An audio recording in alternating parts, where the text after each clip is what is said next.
Oi pessoal, namastê, tudo bem? Então, hoje a gente vai colocar aqui no ar aquela live que eu fiz lá no Instagram com a Fernanda Abrahamtia, que é minha amiga, linguista, nerd profissional, e em que a gente comentava os episódios todos do The Midnight Gospel. A Fê fez o dever de casa e colocou tudo anotadinho que ela tinha para comentar, e eu já fui na forma mais randômica e emocional.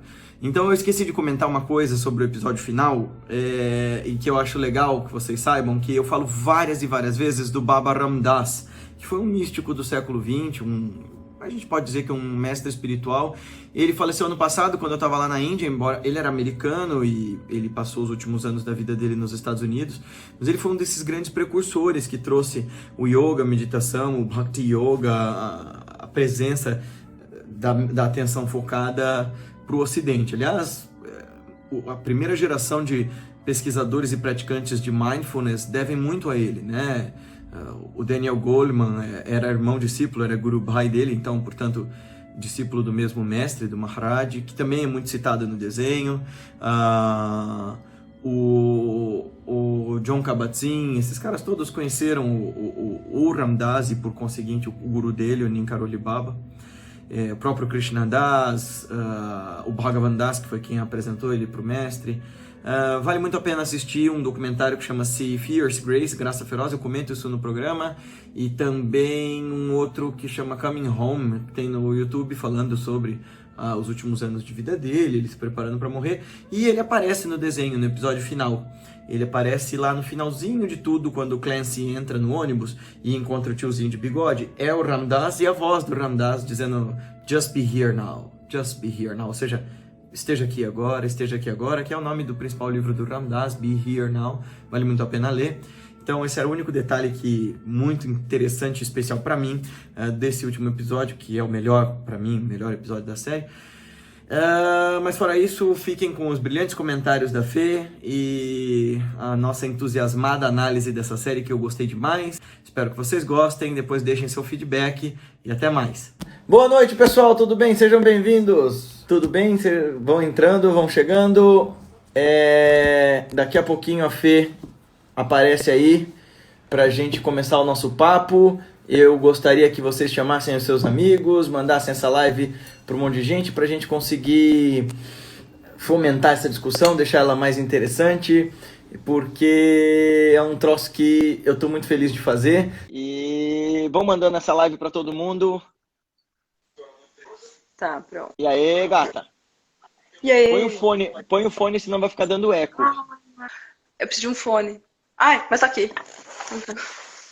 Bom, eu vou fazer uma introduçãozinha enquanto a Fê se arruma, e aí depois ela se apresenta para vocês, e aí nós vamos discutir os episódios de The Midnight Gospel com vocês, tá bem? Então, The Midnight Gospel é uma série baseada no podcast do Duncan Trussell, que é um cara que é comediante e ao mesmo tempo é um cara doidão que fala de espiritualidade e de experiências psicodélicas e que é bem fuçado nos caminhos espirituais. Ele tem uma trajetória incrível. A própria mãe dele era meditadora. E aí ele tem um podcast bem bacana chamado Duncan Trussell Family Hour, acho que é, né? Você chegou a ouvir o podcast? Não ouvi ainda não, mas acho que é Family Hour mesmo. É tá muito legal. Tá Ótimo. Eu comecei a ouvir, é incrível. É realmente muito bom. E aí, o cara, o Pendleton Ward, que é o cara que criou a Hora de Aventura. Adoro o nome dele. Será que é o nome dele de verdade? É muito louco, né? Parece que o nome dele são 2 sobrenomes. Prêmio. Não, parece que o nome dele é um... Parece nome de um personagem de RPG.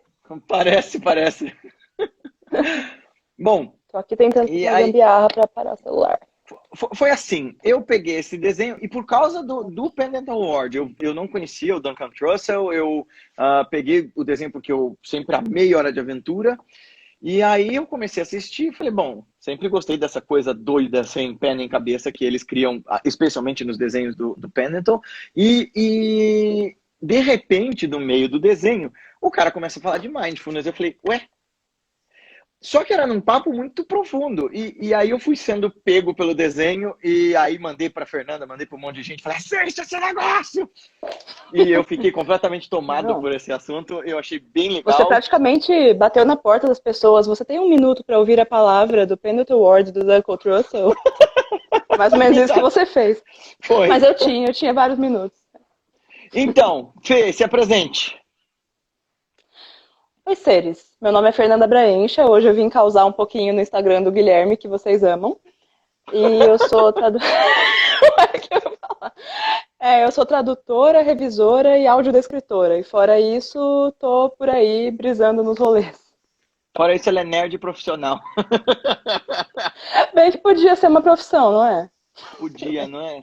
Podia. Podia sim. Bom, aí a gente começou a assistir esse negócio e nós vamos falar de episódio por episódio, mas o lance é assim, o desenho fala de espiritualidade, ele mistura. O que acontece? Eles pegaram os podcasts e embora já tenha tido 2 outras animações, que quase ninguém ouviu falar que já tenham feito isso, então não é um projeto absolutamente inédito, é a primeira vez que isso chega com esse tamanho, né, de repercussão. Um podcast que se transforma num desenho, um desenho completamente livre para produzir o fluxo da imaginação, né? E que coloca histórias que aparentemente não tem nada a ver com o que eles estão dizendo, mas são profundamente metafóricas, né, Fê, com os assuntos que estão sendo falados. Assim.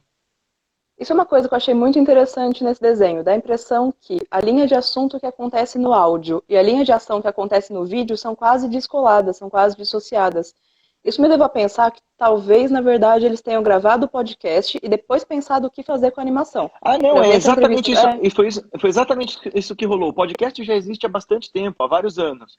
E aí o Pendleton Ward começou a ouvir e virou pro Duncan Trussell, virou fã dele e falou assim, cara, algum dia eu quero animar o teu podcast. Foi exatamente isso que rolou. Ah, mas ele pegou os episódios do podcast e animou, não foram feitas novas entrevistas no estilo... Não. Tá. E aí que tá a genialidade. Mas aí que tá. Às vezes parece que o assunto tá completamente dissociado, mas eu acho que tem tanta coisa aí. Por exemplo, bom, acho que vale a gente falar. Eu não acho que tá dissociado, eu acho que ele tá sobreposto. Eu acho que não é dissociado, é sobreposto. A sobreposição é muito legal. E teve uma galera falando assim, Fê, que queria que o certo era você assistir 2 vezes. Uma vez prestando atenção na entrevista, outra vez prestando atenção na animação. Eu acho que não é a parada.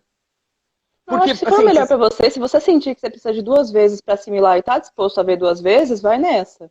Eu também acho, mas eu não acho que seja o caso de, sei lá, fechar os olhos pra não ver a animação, entendeu? E só ouvir o áudio. Também não acho que seja assim, Porque teve uma galera que falou esse lance, assim, de, eu quero só ouvir o áudio, né? Eu quero só... Mas então, eu escuto o podcast. Daí... Mas a parada é essa experiência. Eu tava fascinado, né? Porque, assim, tava falando de assuntos que eu gostava muito, tava num processo de animação completamente diferente, eu falando, meu Deus, o que tá... A sensação do primeiro episódio é, o que tá acontecendo aqui?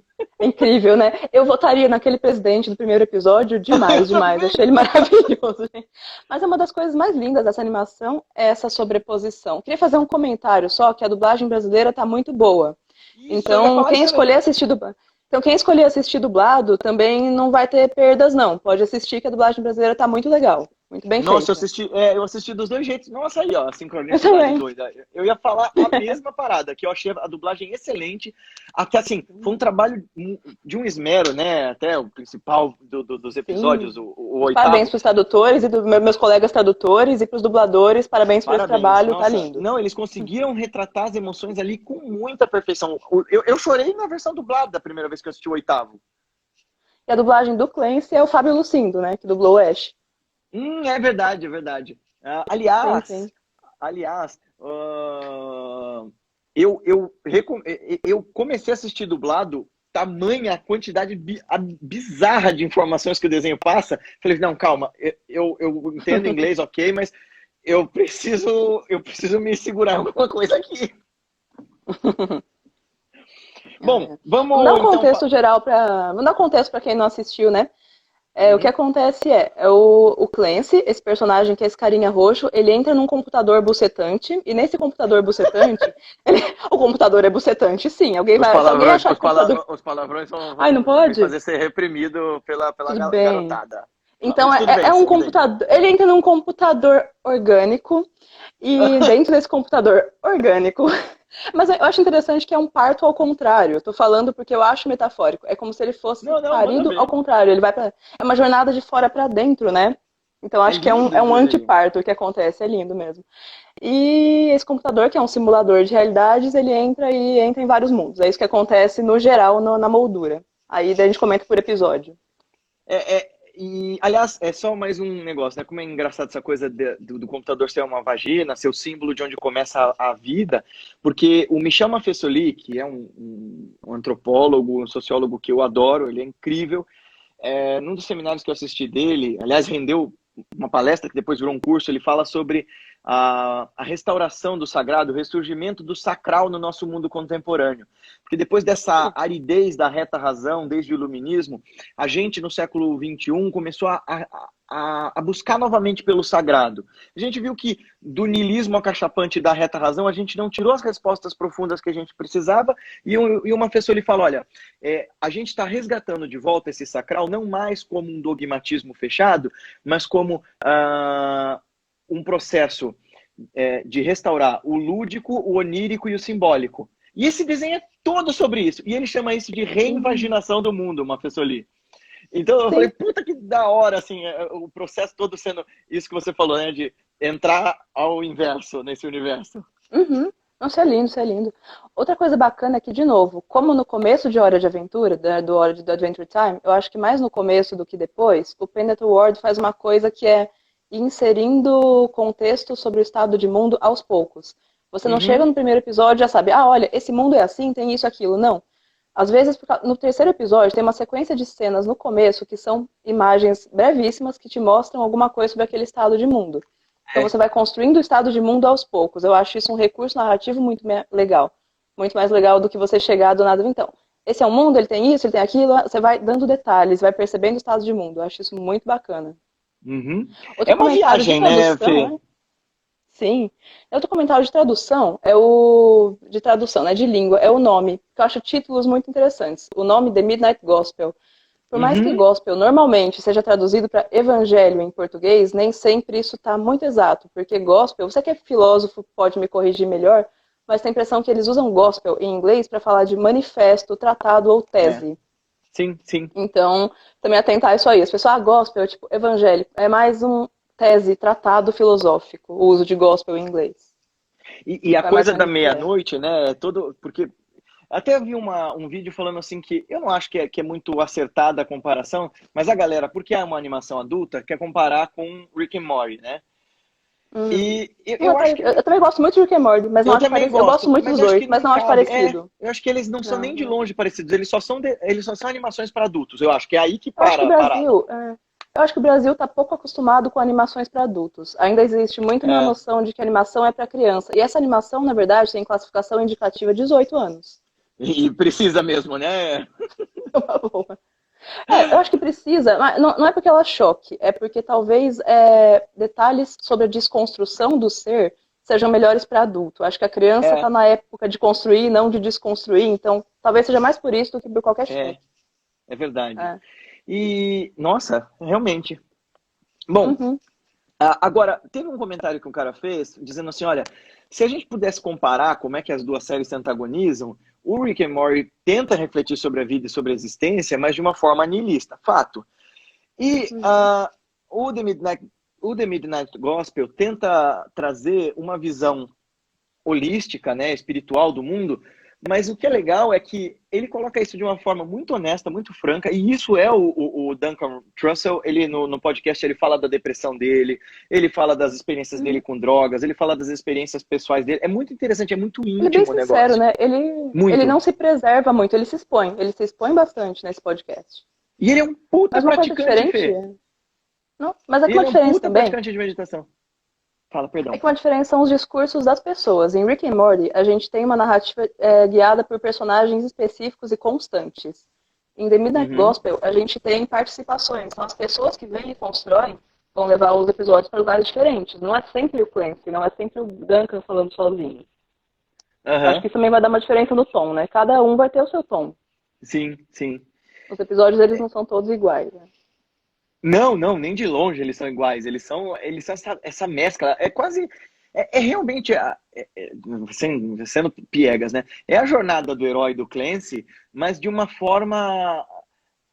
Eu achei muito original, assim. Eu tô com dificuldade de, de definir a quantidade de coisas assim que me causou. Eu achei muito legal. Vamos por episódios? Bora. Começa aí a falar um pouco Bom, do primeiro. manda ver.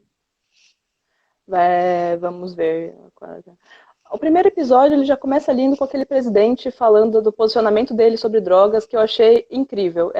Ele fala um pouco da amoralidade da natureza, que é um tema que eu gosto muito.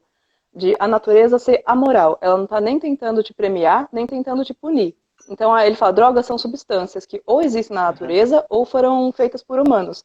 Mas elas não são boas nem ruins, depende da circunstância. Ele fala do Valium, né? Que se você estiver indo para uma cirurgia é bom, se você está indo dirigir ele é ruim. Então a relação que você tem com as coisas pode ser boa ou ruim. É uma amoralidade, Então, gente, eu gosto desse tema. aí o lance é uma puta fala profunda, é um cara, é um médico especializado em drogas, e ele fala isso no meio de um raio de apocalipse zumbi, metendo tiro em Isso é zumbi. lindo, gente. E você Ele fica vai assim, falando e vai tirando. Assim, maravilhoso. Não, eu vai falando. demorei, mas... Tô aqui falando com você, tô aqui super na boa falando com você. Tchau, zumbi. Então, e continuando falando com você, na maior boa. Acho lindo, maravilhoso. Seria, às vezes a vida é assim. Estou falando com você e os zumbis estão cercando. Aqui no momento não estão, mas é. E parece um pouco, assim, a primeira coisa que me ocorreu, quando eles começaram, quando eu saquei que eles estavam falando de coisas sérias, eu falei, caraca, que imagem pro jeito insano com que a gente leva a nossa vida, né? De querer tratar tudo ao mesmo tempo, de querer, sabe, de não saber encaixar bem as prioridades, de ter que encaixar diferentes prioridades numa mesma circunstância e até dessa coisa da banalidade do bem-estar. Né? Porque você vê que eles estão lá matando zumbi, o bebê está nascendo e eles continuam falando de meditação. Quer dizer, é meio como a gente fala um pouco, né? As pessoas querem falar sobre meditação e mindfulness e bem-estar e o mundo está desabando ao seu redor. Vira aquilo que eu estava conversando com um praticante budista, né? Vira uma espécie de Mac Mindfulness, né? De você usar da meditação para se alienar do real, do que está rolando em volta. Mas é bem o contrário, né?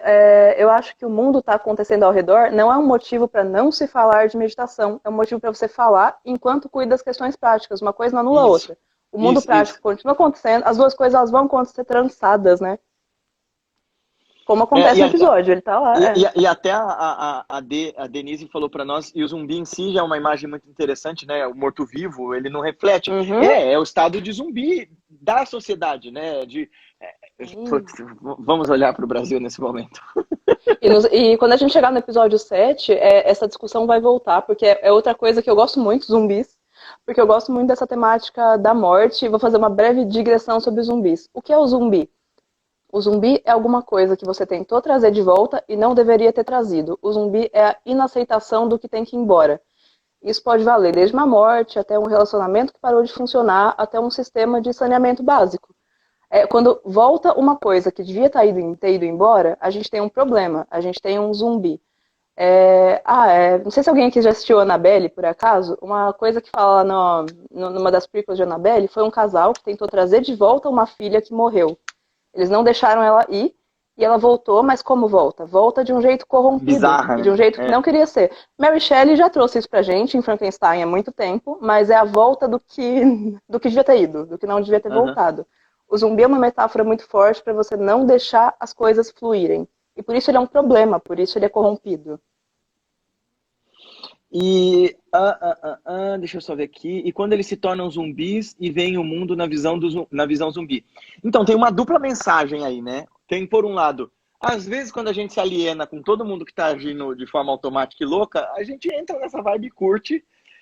E por outro, às vezes também tem essa coisa da possibilidade da empatia, né? Da troca de lugares e de você perceber que aquilo que você demonizava não era o terror que você via antes. E também tem o lance da cura, né? Como é que a tentativa... Aquilo é demais, né? Quer falar um pouco sobre isso? Do quê? Sobre a porque cura eles estão felizes da vida, eles estão felizes da vida, né? Estão como zumbis curtindo aquilo e começam a tomar... Tem aquela música dos zumbis. Tem a musiquinha dos zumbis. A música dos zumbis vale muito a pena, maravilhosa. Não, e o lance Ironicamente, é um negócio super Grateful Dead, né? Não, e É outra, uma o música lance que da me cura, a cura sendo imposta, a galera tá achando que tá salvando todo mundo e aí vira um cura sendo desastre. imposta. Então, Uhum. é muito aquilo que Swami Vivekananda fala, sabe? Todo ser humano que tenta mudar o mundo, que se propõe a mudar o mundo, é megalomania isso. Se transforme a si, desperte a si mesmo. E você tentar Uhum. impor tua cura pro outro, vai causar desastre. Sim, mesmo que o que é a cura é você tentar colocar a cura sem discutir bem o que está curando, ela é inefetiva para esses casos, né? Não para casos de você deu um remédio, não isso. Mas se você quer curar um estado mental e você não quer falar dele, você provavelmente não cura. Você não consegue limpar nada sem sujar a mão. Ah, eu quero limpar, mas eu não quero encostar na sujeira. Então você não vai limpar. Para limpar, você tem um contato com o sujo. Terapia também é muito isso. A psicoterapia é você Oh! limpar tendo contato com o sujo. Senão, não vai limpar mesmo. Bom, vamos falar do Podemos pro episódio segundo 2? episódio? Sim. Vamos. Legal. Episódio 2. Injeções de Namastex. Fale sobre injeções de Namastex, Guilherme Romano. Eu amei aquelas injeções de Namastex. Vamos contar um pouco do episódio para quem não viu. Então, ele dá um pau no computador dele, ele vira um avatar bizarro. Ah, importante. Toda vez que ele entra na vagina cósmica lá, ele cria um avatarzinho para si. Então, no segundo episódio, ele é um bicho galinha com pé de cobra, pata de polvo. Os avatares são lindos, usaria todos. São muito legais. E aí ele chega num mundo em que tem uns palhacinhos que nascem de umas flores, são devorados por... Mano, Por uns cachorros-servos, tem os cachorros-servos, né? Mas o mais interessante é que ele entra lá achando que os palhacinhos vão ser o grande interlocutor dele. Ele acha que ele vai falar com os palhacinhos. Na verdade, os palhacinhos são a presa e são os cachorros-servos que você vai conversar. Já começa legal aí. Às vezes quem você acha que é o seu interlocutor nem é. E aí dá uma zica foda, ele é empalado, né, por um desses cachorros-servos. Sim, ele fica com os chifres dela atravessados, é bem legal. E passa o episódio assim, praticamente. Tem uma hora muito legal que traz uma questão sobre a aceitação da natureza, que é a hora que o Clancy precisa cagar. Cagar pode falar? Pode. Tá bom. Então, tem uma hora que o Clancy precisa cagar. É que ele fala, mas ele fala, então, preciso cagar. Falo, nossa, que legal. Você quase nunca vê num desenho uma pessoa falar do nada que precisa cagar no meio do rolê. E o Clancy teve que cagar no meio do rolê. Mesmo ele sendo um avatar, o que mostra que esses mundos, eles são bem biológicos. Os avatares, eles são bem biológicos a esse ponto. Essa que é a impressão que eu tive, a ideia que eu tive é que não são simulações esses mundos. Ele ia como simulações para mundos que pareciam reais, alguma parada assim, não, né? Ou eles são simulações, mas acho que elas são simulações biológicas, mais tipo Avatar mesmo. Você tá numa simulação, mas você tem uma biologia. Ele não é tão virtual. O que mais me mostrou isso aí do Clancy ter que cagar me denotou isso, a organicidade desses mundos. E aí o lance é o seguinte, ele é empalado lá pelo bicho, os bichos são todos capturados por uma indústria e eles começam a tomar uma injeção que chama Namastex e eles ficam legais. Maravilhosa a injeção e, é tudo o que essa espiritualidade abocosada, né, tenta introjetar nas pessoas. Não, eu vou te colocar num curso de autoajuda com 6 passos para a suprema felicidade, e é uma forma profunda de alienação. Quer dizer, você fica momentaneamente relaxado a partir dessas múltiplas anestesias que esse universo mercadológico do bem-estar oferece, mas nenhuma delas é permanente, tanto que ele vai tomando várias e várias e várias anestesias, né? Sim. Mas Enquanto isso, tinha uma guerra civil acontecendo, tem muita coisa acontecendo, e tem a hora que esses bichos, eles viram carne que passa por um tubo pela cidade inteira, e eles continuam falando na forma de purê. Eles estão lá todos juntos, e um pedacinho do purê fala com outro pedacinho do purê, e continua o assunto. Isso é maravilhoso. E foi aí que eu falei que esse desenho era uma outra coisa. Aí que eu saquei que devia ser uma parada séria, porque o papo é muito doido. Ele começa a falar com o cachorro-cervo. Quando você viu todo mundo falando com purê, deve ser sério. Eles estão, agora que o purê tá falando, deve ser sério. É que ela fala assim, isso é o primeiro livro que eu escrevi. Eu falei, quê? Até eu tava na vibe da loucura, né? Eu falei, não, é tudo conversa lisérgica e tal. Mas ela começa com um papo sobre tragédia, sobre vida, sobre não sei o que. Eu falei, rapaz. Aí uma hora eles citam o Ram Dass. E pra quem não sabe, o Baba Ram Dass é uma figura icônica do universo espiritual. Sim, se Yogananda, Vivekananda foram a primeira geração da galera que trouxe yoga para o Ocidente, e os Beatles trouxeram o Maharishi, antes dos Beatles teve o Ram Dass, que foi o cara que começou ele era um dos gênios de psicologia Que também em é Harvard. citado em episódios posteriores. É porque o Duncan é profundamente devoto do Ram Dass. Ele fez uma pá de Um retiros com o comentário cara. que fizeram. O Décio, que você comentou, quando eles morrem, eles viram pasto, alimento. Porque quando você morre, seu corpo se torna grama e o antílope come ela. Por isso, estamos todos ligados no grande ciclo da vida. Deixa eu trazer um Mufasa pro rolê. Então, tem aliás um episódio de Hora de Aventura sobre isso, né? Da cadeia alimentar, que acho que é um dos episódios mais loucos de Hora de Aventura, assim. Uhum. Que o Finn vira pássaro, o Finn vira minhoca, né? Eu não lembro o nome do episódio, se alguém que tá aí na live lembrar e colocar aí pra gente, vai ser legal. Mas, uma coisa que mostra nesse episódio também, isso dos episódios no geral, é que o Clancy, ele traz lembranças dos lugares que ele vai. Ele traz sapatos. Ele gosta de trazer sapatos dos mundos. Nesse episódio ele traz os primeiros sapatos. No primeiro, acho que ele não traz sapato, ele trouxe a Charlotte. Não, ele trouxe a Charlotte do primeiro, mas trouxe sapato também. Ele traz aqueles sapatões gigantes. É verdade, aqueles sapatosão meio drag queen, assim, lindo. Uhum. E que é o lance... Esse acho que ele traz teninho. E que é o lance... Né, o americano fala muito disso, de vestir o sapato do outro, é o lance da Walking empatia, your né? shoes. É o se vestir como o outro, é trocar de pele com o outro para se ver em outro lugar. Essa é uma imagem muito poderosa do desenho, que é: eu só vou ser capaz de penetrar um outro conhecimento e uma outra realidade se eu for capaz de me despir da minha forma usual e dos meus condicionamentos usuais e tentar acessar o outro. Uhum. Só fazendo um comentário sobre o Ram Dass, né? Então o Ram Dass, ele foi o cara que... Bom, primeiro ele levou uma galera para a Índia por causa disso. Até o Steve Jobs foi parar na Índia por causa dele, porque todo mundo queria ver o guru do Ram Dass, que era o Ninkaroli Baba, que era um velhinho num cobertor de um poder espiritual inacreditável. Na série tem 2 discípulos, pelo menos, do Ninkaroli Baba, que é o guru do Ram Dass, que é o cara desse segundo episódio, é o cachorro que fala menos, e um outro, o próprio Duncan, é discípulo do Ram Dass, não do Ninkaroli Baba, mas tem mais uma outra pessoa que aparece em um dos outros episódios que fala várias vezes e que eu tenho a impressão de que era também. E a mãe dele também estudou muito com o Ram Dass. Né?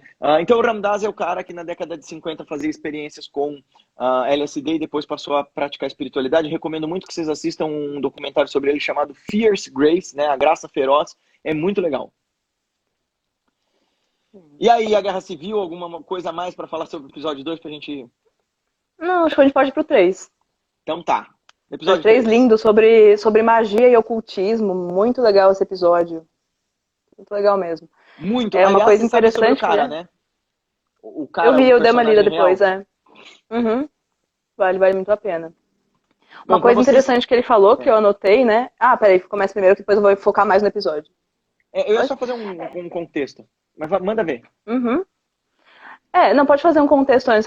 Uma coisa que eu quero falar é que um negócio legal que ele falou é sobre a magia escrita em códigos. Porque a magia, ele questiona, porque a magia parece sempre escrita em códigos. E eu tenho uma brisinha sobre isso, porque às vezes as pessoas falam, a magia é escrita em códigos porque ela é segredo, é em código para o outro não entender. Eu tendo a achar que não é bem assim. Eu não acho que a magia é um segredo. Eu acho que ela parece um segredo porque ela depende de uma sequência de informações para fazer sentido. É como se você me pedisse agora, me conta o final de Lost. Eu posso te contar, não é segredo, mas se você não tiver visto as 2 temporadas anteriores, isso não vai significar nada pra você. É que nem o Guia do Mochileiro das Galáxias, é uma série que marcou muito minha vida, uma série de livros que eu gosto muito. E ele pergunta, qual é a resposta, a vida, o universo e tudo mais? 42. Não é segredo, eu te dei a resposta, mas você não sabe qual é a pergunta, então essa resposta, ela não foi nada pra você. Uhum. Então eu tendo a achar que essa é a codificação da magia. É uma codificação porque ela depende de uma sequência de informações para fazer sentido. Esse é o código. Uhum. Mais do que um segredo para não saber. É um pouco, né, Fê, aquele lance de que os nativos americanos, quando viram as caravelas lá longe, eles relataram depois que durante muito tempo eles não fizeram nada porque eles não viam as caravelas. E as caravelas demoraram dias para atracar. Só quando elas estavam ali paradas é que eles resolveram ver aquilo, porque não fazia parte do arcabouço de conteúdos que eles tinham para sacar o que era aquilo. A mesma coisa com a mística. Que não faz parte da sua. É um signo que não faz parte da tua rede semiótica. Se aquilo não está na tua rede semiótica, você pode se cegar aquilo e nem perceber. É E, uma questão de língua e cores também. Os nomes que a gente dá para as cores em línguas diferentes acaba categorizando como a gente lida com elas.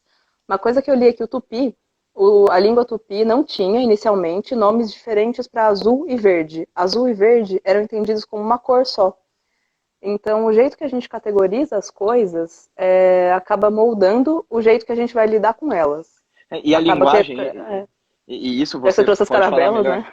né? Não, e você pode falar mais do que eu sobre isso. A linguagem, ela molda a estrutura com a qual a gente vai lidar com a realidade. Em tupi Eu mesmo, acho que é você não uma tem adjetivos, né? retroalimentação. Eles funcionam de outro jeito, né? Um É, negócio que eu vi também, eu não estudei tupi profundamente, mas parece que o jeito de lidar com posse é outro. Você não fala o meu cachorro, você fala o cachorro comigo. Literalmente, você traduziria para aham. comigo e não meu. São línguas diferentes, vão categorizando de jeitos diferentes. Eu acho que é um ciclo de retroalimentação. A linguagem molda o pensamento e o pensamento molda a linguagem. E a gente fica nesse ciclo para sempre. E, bom, aí no episódio 3 ele vai parar no navio de um peixe que tem um avatar com uma cabeça de... É um peixe dentro de um aquário, numa cabeça e um robô embaixo. Um robô orgânico, né, embaixo. Sim. E a tripulação do Capitão Peixe é um monte de gato. Gato, o bicho mesmo. Uma coisa que eu achei E, muito legal é que tem gatos pelados e tem gatos vestidos. Parece que os gatos pelados, eles estão sendo explorados e os gatos vestidos, que também são gatos, eles estão trabalhando em função da opressão dos gatos pelados. Então, vocês são o mesmo bicho, mas uns estão mais humanizados do que os outros. Reflitam. bom, Bom, o cara fala sobre a história. O cara entrevistado no episódio 3 tem uma história muito curiosa, porque ele foi injustamente condenado à morte, na vida real, o personagem que está no podcast, pelo assassinato de umas crianças, porque ele e os amigos gostavam de rock hardcore e usavam tatuagens numa época muito bizarra em que você curtir música metal, você tem parte com o demônio. Então eles foram presos, ele foi condenado à morte. E ele ficou, acho que foram 14 anos da vida dele, não, 19 anos da vida dele, no corredor da morte, esperando para executar a sentença. Cara, pensa que tortura que foi isso. Porque você nunca sabia, você realmente não tinha o dia seguinte, mas esse dia seguinte nunca chegou por 19 anos. E foi lá que ele começou a praticar magia. E ele fala que é a versão ocidental dele, da meditação, e que ele encontrou a via espiritual dele ali. Tem certas coisas que ele coloca sobre magia e meditação que eu discutiria no campo da mística, mas só a experiência do cara, dele ter sobrevivido ao corredor da morte, porque, isso causaria danos psíquicos numa pessoa para sempre. Para sempre. E aquela, né? Aí você abre camadas e camadas de discussão, porque no desenho eles citam sobre ele ter sido condenado, bababi, bababó. E o desenho é legal porque a gente começa a pensar um pouco também sobre justiça restaurativa. Não sei se você já ouviu falar disso, Fê. Não lembro muito desse conceito, não. É todo um ramo do direito que tenta pensar em como fazer com que o sistema de punição seja um sistema de compensação e não mais de vingança institucionalizada. Ah, tá. Porque quando erra, imagina, isso foi um erro judicial que condenou. Mas o cara foi condenado à morte, mas não foi executado. Sim, mas ele deixou de viver em 14 liberdade. anos da vida dele. 19, foi, 2 19 décadas anos. de vida, cara, no corredor da morte. Isso é muito sério, não existe reparação para isso, né? E ele Porque fala que tem aquela questão do tempo é dinheiro, mas tempo não é dinheiro, tempo é tempo. O tempo ele não volta, né? Sim. Que é o lance que o Mujica fala, né? Que as pessoas deveriam parar e pensar que quando você gasta, sei lá, X reais comprando alguma coisa, e se você ganha esses X reais com o seu trabalho, aquilo não custou X reais, aquilo custou X tempo da tua vida que não volta mais, não dá para trocar, não dá para recuperar. E a energia que você depositou naquele trabalho, né? Acho que o Antônio Cândido fala um pouco disso também, sobre a inequivalência entre tempo e dinheiro, como as pessoas tentam colocar e ela não é exatamente equivalente. Uhum. Olha lá, ele falando que muito legal o que ele disse sobre os rituais iniciáticos serem formas de acelerar o crescimento espiritual. Na filosofia também é assim, não é mesmo? Sim, e nas tradições indianas também, o que a gente chama de Diksha. O Diksha é uma investidura, é um conhecimento transmitido que vai abrir portas para você, vai te fazer perceber realidades mais profundas do que aquelas com as quais você tinha contato antes. O que ele fala também, só para fechar esse episódio, que eu achei legal, assim, naquele momento final, é que ele fala que a iluminação não é o fim da história, é só o começo de uma outra história. É claro que varia aí de escolas iniciáticas tratando do que é meditação de maneiras diferentes, mas achei bem bacana isso. E a forma maluca de encerrar, né? Eles estão falando de um papo mega transcendental. Eles entram na boca do gigante, o cara cospe eles e o cara chega e fala: "Olha, que você me acorda, Não, tá lindo. Outra coisa que eu queria comentar desse episódio é que nesse episódio o Clancy perde um dos sapatinhos. Tem um momento meio Cinderela ali. Ele sempre leva um par de sapatos. Nesse ele leva um sapato só. Ele perde na moto. Outra coisa que eu achei importante foi a parte do labirinto. Eles passam por um labirinto orgânico com representações de coisas que você pode querer. Tinha algumas coisas lá, televisões, é um labirinto de coisas que você pode desejar. E o que o Clancy queria naquele momento era sorvete para agradar o seguidor dele. Ele tinha um seguidor no show, aí um segundo seguidor começou a seguir ele, e o cara falou que ele queria sorvete pra continuar seguindo ele. Aí a grande parte dessa quest dele era ir atrás de sorvete pra agradar o seguidor. Agradar o seguidor é o que ele queria naquele momento. Acho interessante. E que é um pouco também desse lance, né, do youtuber, do vlogger, porque o Clancy é um youtuber intergaláctico, que é a pessoa fazendo qualquer coisa, entrando em banheira de Nutella, pra agradar o público, os fãs e tudo mais. Ele é bem isso mesmo, bem youtuber. Episódio 4. Episódio 4. Episódio 4. Nesse episódio, no começo, a gente tem um elemento do estado de mundo bem interessante, que é o locutor da rádio anunciando que uma ouvinte está recolhendo cadáveres com um carrinho. Isso mostra um pouquinho sobre como está aquele mundo, que ele está caótico. Falei que ele vai inserindo aos poucos elementos. Nesse que é o locutor da rádio falando. Isso eu já achei interessante. E que é um mundo muito doido e bonito, né? Porque a animação, ela não é uma animação exuberante, assim, ela tem aqueles traços do Pendleton Ward mesmo, que ela mescla aquele traço, tem momentos, né, no episódio 5, por exemplo, né? Tem horas que é super cartunesco e tem horas que é super artístico. Ele mescla texturas, né? Ele usa algumas texturas, isso é bem legal. É um negócio que já vinha acontecendo em Chowder, em Flapjack, o uso de mais em Chowder do que em Flapjack, o uso de texturas diferentes numa mesma animação. Sim. É uma tendência que o Cartoon vem adotando bastante. O Cartoon Network vem usando bastante. O Flapjack e o Chowder foram os dois precursores dessa onda de desenhos doidões, né? Assim, que eu já achava fascinante esse negócio de você ir na viagem. Não tão lineares, né? Menos lineares do que o comum. O Décio falou pra nós, e o unicórnio que vomita sorvete? Sim, o unicórnio que vomita sorvete. Maravilhoso. Bom, o episódio 4 já começa a falar... Aliás, o episódio 4, essa é uma discípula do Nin Carolibaba, ou do Ramdas, é uma grande meditadora. Tem até uma matéria que eu tinha salvo... tá no meu celular que eu tô usando agora. Tem uma matéria falando quem é quem nessa... Essa Trude Goodman fala bastante sobre perdão e sobre esse trabalho da consciência. É muito legal. Sim. Um pouquinho anterior à entrada dele nesse mundo, uma coisa que eu achei genial, que eu achei muito legal mesmo, foi que ele começa esse episódio querendo ir para um mundo de umas orgias, tá? Você acha que ele vai para o mundo das orgias. Aí ele passa reto e não vai. Me deu uma impressão meio Monty Python and the Holy Grail. Tipo, é um lugar idiota, não vamos para lá, não. E o avatar que o computador fala assim, este aqui vai te fazer aproveitar essas orgias muito melhor, mestre. Não vou descrever o avatar, vou deixar para vocês. Não, e o avatar é um adolescente horroroso. Cheio de pica. Exato. Sim. Cheio de pica é uma expressão em português do Portugal pra muito animado, viu, gente? Pior que é mesmo. A gente usa pique, eles usam pica, nesse sentido de pique, muito ânimo. É mesmo? Então, em Portugal, se você ler, tipo, cheio de pica, quer dizer cheio de ânimo. É igual apenas quando eu cheguei na Espanha e eles te ofereciam churros com porra. Aí você falava, o quê? E era recheado. Mas é possível e é aceitável. mas o que eu acho interessante é que eles introduzem isso, tipo, você vai pro mundo de orgias e ele passa reto e não vai. É bem Monty Python mesmo.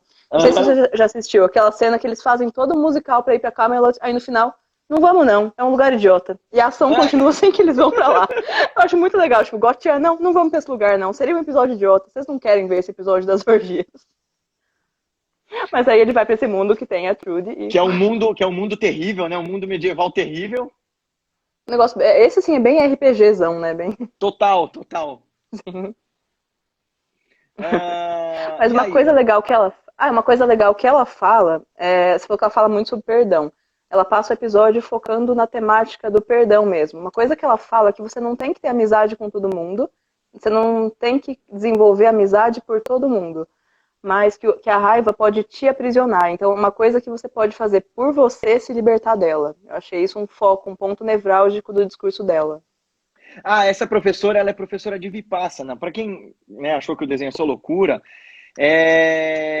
o desenho, ela é uma professora dessa modalidade de meditação super popular agora, que é a que o Goenka ensinou, e que é uma meditação analítica baseada no budismo Theravada, né, que é essa da presença na imanência, assim.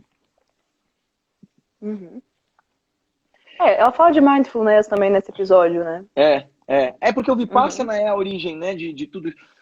O mindfulness deriva das meditações budistas. E as meditações budistas, de uma forma geral, elas começam com as meditações Theravada, que a gente chama, que são os Hinayana, né? É o budismo mais ortodoxo, é o budismo mais tradicional, que só se baseava nos ensinamentos em Pali de Shakyamuni Buda. Outra coisa que ela fala nesse episódio é sobre pedir ajuda e se deixar ajudar também. Achei muito interessante. Nossa, isso é muito legal, muito bacana. Foi muito bom. O negócio me chamou muita atenção, sim. E a arma dela, aceitar né? ajuda roda... pode ser difícil. Sim, negócio meio tango, né? Meio ela com a rosa na boca. Não, e esse lance da ferramenta que você usa para conseguir, ou seja, você conquistar, ela demanda teu sangue, ou seja, ela demanda teu esforço para você conseguir produzir aquilo que você precisa, né? O Décio falou aqui, eles falam muito em aprender e ouvir. Eles falam muito de aprender e ouvir mesmo, de escuta, de estar onde você está e não deixar a vida no piloto automático. Você tá isso presente. É tudo, né? Isso é tudo que o Vipassana nos ensina. Esteja aqui e agora. Sim, fala de presença. É um episódio que fala de presença. São dois temas, né, desse episódio, presença e perdão. Sim, mas é legal que ela fala de perdão, mas aí no plano da personagem, né? Ela tá com dificuldade de perdoar. A personagem tem uma história que mataram o namorado dela, isso é personagem do desenho, né? Não é da vida da mulher.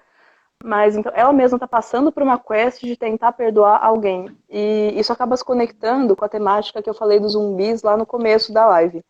Ela tem isso, o preço de trazer de volta. No final desse episódio, ela traz o namorado de volta da morte e eu tendo a achar que isso tem um preço. Não, que preço que você volta no caminho. Eu não sei se você ficou pensando nisso, porque a maior parte dessas pessoas que foram entrevistadas são pessoas super sérias. Ela é PhD, ela é super importante.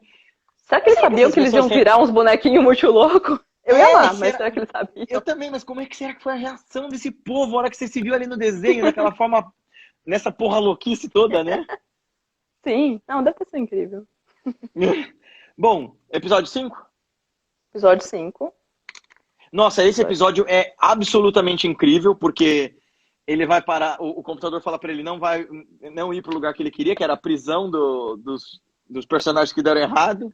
Ele vai pra Mas agora, de repente, o Clancy é um iluminado, né? Agora o Clancy é um iluminado. É nesse episódio que ele falou, agora eu sou iluminado, eu quero ir pra um lugar chato.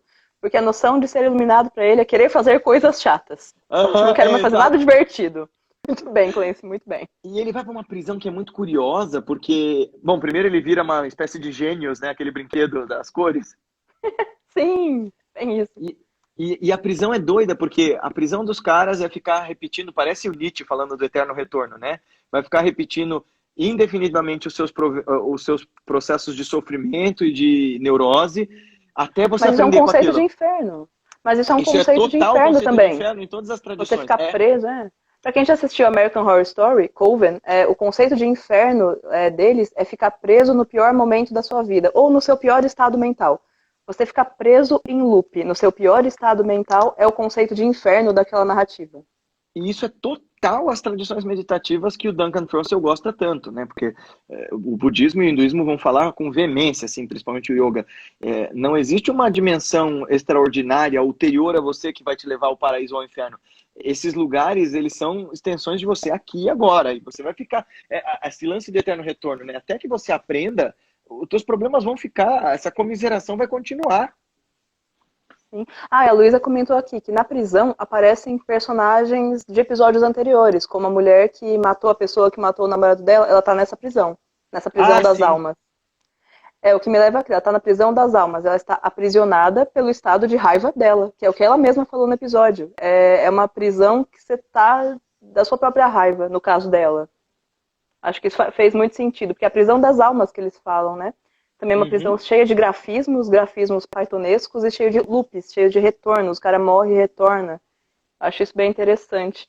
Outra coisa aqui que eu anotei que me chamou a atenção foi que eles falam, é um episódio que fala também de ilusão e performance. A ilusão de você ser um ser em específico. E tem uma hora que até alguém fala, não sei se foi o Clancy, mas fala, eu estou representando agora. Que mostra que às vezes sei lá, o jeito de você se comportar no mundo, o que você se convencer o que você é performance. Então, isso da ilusão e da performance é importante nesse episódio. E o lance...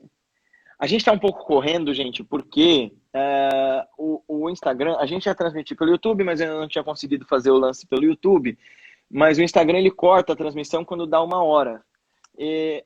O que vocês acham, a gente, para conseguir terminar todos os episódios, quando tiver faltando uns 5 minutos, eu fecho essa live e abro uma outra pra gente terminar os outros episódios. Tudo bem aí pra galera? Quantos minutos faltam agora? É que são 15 para as 9 já, então. O Instagram alguma hora vai cortar a gente, então só se a gente continuar mesmo. Tudo bem? Mas vamos ver. Bom, esse episódio também fala de DMT. Tem um episódio tem um documentário na Netflix, acho que ainda tá lá, sobre DMT, que é muito interessante. Eu tô aqui olhando as perguntas. O professor Walter falou, deve ser a definição de karma. Sim, exatamente. Karma é ação que tende a se repetir inconscientemente. É um ciclo que se repete como causa e consequência, até você aprender com aquilo. E tal qual o personagem, que ele fica naquele looping de morrer e sofrer, com pequenos aprendizados, pequenas mudanças, parece muito que todos esses mestres falam para nós. Você vai tropeçando muitas vezes em erros muito parecidos e a cada vez se aprende um pouquinho, porque a gente é meio lento nesse processo de despertar. Padrões, né? Análise de padrões. O Décio falou, fala da rede e dos nodos. A Fabi falou o nome do documentário, é a DMT, The Spirit Molecule. Acho que esse é o nome mesmo do documentário. Fala da rede e dos nodos. Você lembra desse pedaço que ele fala que é a intersecção dos seres, né? São as consciências. Eu não lembrei agora. Sim. Essa parte que ele fala da ilusão de ser um ser separado e que, na verdade, o todo seria a soma de todos os seres e você não seria tão um ser separado quanto você se sente e que isso é ilusão e performance. Acho que é nessa parte, sim, que ele falou isso. Outra coisa muito legal e que encontrou uma temática que eu costumo trabalhar bastante é quando eles falam que você esqueceu que está jogando um jogo e se fundiu ao jogo. Não é exatamente assim que eles falam, estou parafraseando. Mas que é como se você estivesse jogando um jogo e você esquecesse que está jogando o jogo e de repente você se identifica com o jogo. E esse momento que você se identifica, que você acha que você realmente é aquele avatar, é o momento que você perde a visão sistêmica. Isso também é um negócio bem legal que foi dito nesse episódio. O momento que você esquece que está jogando e se identifica com o jogo. Aliás, em termos de mensagem espiritual, do porquê a gente sofre, que sofrimento é repetição de um padrão, esse episódio é fundamental. Assim, acho que em termos de mensagem sobre esse negócio de sair do processo automático, de todos os episódios eu achei o melhor para isso. É bem isso aí. Você ir jogando, não sei se alguém já passou por isso. Você começa a jogar um jogo, aí você não está se divertindo mais, mas você esquece que você pode não jogar. Você entra num loop e você esquece que você pode desligar aquilo. Você não é aquele jogo. Você pode escolher desligar e se dissociar daquilo. Mas você tem a impressão que você não pode, que você tem que jogar até acabar. Que é o que o Décio falou, né? Você chorando no Warcraft, igual aquele menino que a mãe corta a conta e ele pega o controle da televisão. Você lembra desse chilique? Lembro. Mas por quê? Provavelmente ele entrou num loop que ele acha que não tem. Ele esquece que não ele pode soltar fora aquilo. Daquilo, né? Sim, ele também fala eles usam em inglês hope, né, como uma coisa que atrapalha e gera ansiedade. Eu tenho uma questão tradutória aí. Hope normalmente é traduzido por esperança, mas eu acho que nesse caso devia ser traduzido por expectativa. Tá. Eu acho que às vezes às vezes expectativa é mais o conceito.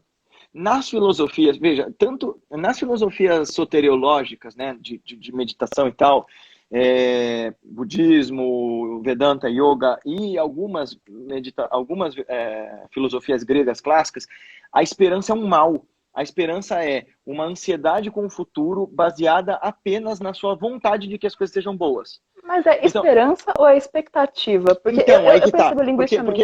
eles colocam esse par, né? Que é o par que você tem que combater com a lucidez, que é esperança e medo. Para conseguir explicar isso, porque a nossa sociedade judaico-cristã deu um outro significado para a esperança, que até é muito positivo, que é ativamente você trabalha para o melhor, né, com uma vontade de que ele chegue. Então, de fato, eu acho que essa esperança passiva e mórbida é a expectativa, e essa esperança ativa é a esperança mesmo. Então, essa esperança passiva é o que a gente tenta combater com a aprendizagem espiritual, por assim dizer. Deixa eu só responder, vamos só responder os dois comentários do Walter, e aí a gente abre a próxima live pra gente... Tá, acabei de ver aquele, eu já assisti 3 vezes com a minha esposa e cada vez pegamos mais detalhes. Eu também sempre que eu vejo pego mais detalhes. E aí, até porque o último episódio a gente vai demorar um pouco mais que, né? Ele é um episódio mais longo e, nossa senhora. E aí ele falou assim, não sei se vocês já falaram sobre isso, mas a questão dele sair sempre com os calçados quer dizer que o aprendizado que ele leva de cada experiência? Também, mas a gente falou lá atrás que é o lance que o americano usa, né? Walking in your shoes, que é o lance, é a metáfora para a empatia.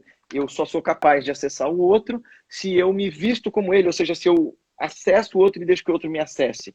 Que é a máxima da ciência dialógica do David Bohm, né? Ele diz assim, que o diálogo ele não é simplesmente trocar informações, ele não é simplesmente impor ideias, ele não é uma aula e nem um debate. O diálogo ele é uma comunicação de coração para coração, onde eu oferto o meu melhor e me coloco vulnerável para receber o melhor de você também. E isso dói às vezes, a gente se decepciona com isso, mas não tem outra maneira da gente gerar confiança senão se render vulnerável ao outro. Dá tempo de fechar um comentário sobre esse episódio? Por favor. Um negócio que eu achei muito legal, eles estavam falando disso, de você estar aprisionado, né, num ciclo, de um jogo com o qual você se identificou. Uma coisa que eu acho muito interessante que a gente tem na língua portuguesa é a expressão abrir mão. E a liberdade que o abrir mão causa, porque abrir a mão é parar de pressionar. Quando você para de segurar e para de pressionar e você solta, você abre a mão, uma liberdade muito bonita vem disso. O que não é uma desculpa para não se identificar com nada, para não trabalhar por nada, eu não iria para esse lado, mas de vez em quando segurar coisas que não devem ser seguradas, olha, isso acaba sendo um mote, até com o meu comentário de zumbis, mas segurar o que não deve ser segurado causa sofrimento. E soltar gera uma liberdade, eu vejo um pouco assim. Galera, a gente vai continuar essa live num próximo... Agora, né, eu só vou fechar essa e abrir uma outra. Então entra lá, tá bem?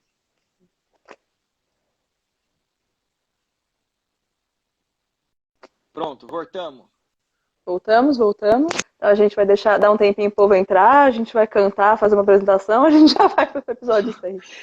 Eu acho que a gente pode ir pro episódio 6.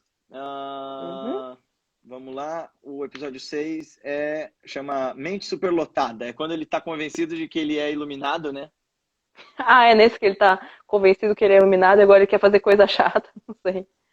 Mas É porque esse também introduz ele acha que ele se ilumina no 5, né? Quando ele sai lá daquela prisão. Tá. É verdade, então é nesse. Dei um spoiler sem querer. E nesse também inclui, ele introduz um estado de personagem muito interessante, que é do que o Clancy está fugindo. Ele mostra pra gente que o Clancy é um fugitivo, que ele está fugindo de alguma coisa. É nesse episódio que a gente fica sabendo disso. Ele deve estar fugindo de várias coisas. Né? E é nesse episódio que ele dá... Eu acho que é nesse episódio que a gente ouve uma mensagem da irmã dele, dando a entender que ele tá fugindo. Tipo assim, por que você não responde minhas mensagens? Então isso é uma... Eu não tô preocupada com o dinheiro que eu te emprestei, só me atende, né? Aí quando ele tá escolhendo pra que mundo ir, ele passa por um mundo, até notei isso aqui, que é uma bolha solitária no espelho, que assim, seríamos todos nós nessa quarentena se não tivéssemos internet, minha gente. Seria aquela bolha solitária no espelho. Graças a essa possibilidade aqui, não somos aquela bolha, mas seríamos. E aí, eu lembro que demora um pouco pra ele ir pra algum outro mundo, né? Tem toda uma Demora, trama... tem a torta... Sim, tem a torta Ah, Messias. é esse Tem que a é a torta torta Messias. Messias. Sim, torta Messias, maravilhosa aquela torta. E esse episódio ele se passa em Aquela parte na torta que vizinhança do flutua. Clancy. Sim, a gente vê um pouco da vizinhança do Clancy, a gente vê um pouco da casa ao lado, sem ser no simulador. Por isso que demora um pouquinho pra ele mexer com o simulador nesse episódio. E que é um vizinho casca grossa, chatíssimo, né? Depende, de um certo ponto de vista, será que não é o Clancy, o chatíssimo? Também, né? Que entra Se na você- casa dos outros. Oi, oi, oi. Então, né? Eu tento puxar É, um mas pouco do ponto de vista sem ser do ele era meio. protagonista, mas É é. que ele era escroque com os filhos também, né? O Sim, cara. sim. Não, ele é mais, né? Aí depois da torta É. Messias, que mais tem? Ah, e tem um questionamento legal aí, nesse momento da torta, que é uma coisa que o simulador pergunta pra ele. Você consegue ver seus próprios olhos? Eu nem sei porquê, eu não sei que metáfora eu puxaria disso, mas foi uma coisa que me chamou muita atenção. Achei um símbolo muito interessante ele perguntar isso. O computador do nada bugou e perguntou: Você consegue ver os seus próprios olhos? Que é o lance do. Isso é um koan Zen e um ensinamento Vedanta exatamente assim, e que diz que quando o observador é capaz de observar a si mesmo, ele hackeia o sistema, ele dá um crack, e isso É faz um com que bug, ele né? perceba a realidade. Esse bug faz com que ele se ilumine ou Uhum. perceba a realidade última das coisas. Você quebra uma quarta parede de você mesmo vendo o instrumento com o qual você vê, vendo os seus É, próprios olhos. é, é, Uhum. Isso é lindo. é. E, bom, aí ele vai conversar depois que passa um tempão, ele vai conversar com um grande professor que é um professor real de budismo, né? É um grande professor de meditação budista e que dá umas dicas para ele bem parecidas com o que a gente está acostumado no budismo, né? De presença absoluta. E que mais vocês lembram? O que mais foi dito lá? O que mais acontece neste episódio? Ah, o legal é que a primeira reação do Clancy à meditação é de rejeição. Eu achei isso muito Aham. interessante. Por mais que nos outros episódios ele tenha falado e ouvido muito sobre meditação, quando vem pra ele a ideia de praticar, a primeira reação dele é rejeitar. Eu não quero fazer Aham. isso. Não sei, talvez isso seja muito comum.